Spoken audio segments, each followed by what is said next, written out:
Soc Artur Feijó, director general del Grup Cooperatiu TEP.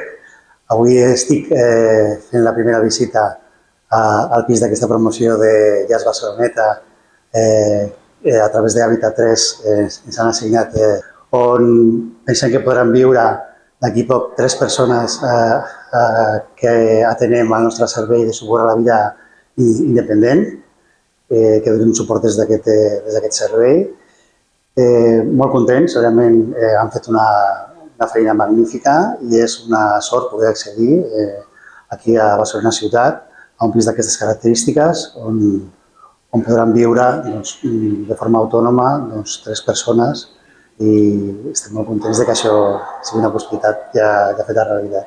Evidentment, el tema de vivenda, accés a l'habitatge és un problema en general, especialment persones amb discapacitat intel·lectual ho tenen encara molt més difícil. Nosaltres des de fa anys que estem promovent que això sigui possible.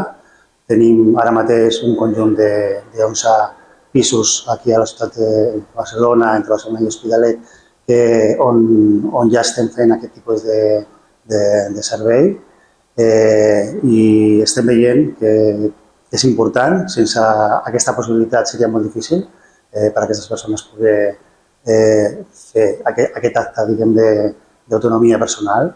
D'aquesta manera aconseguim que això sigui possible i, per tant, estem donant peu a que puguin treballar molts projectes de vida que d'una altra manera seria bastant més complicat.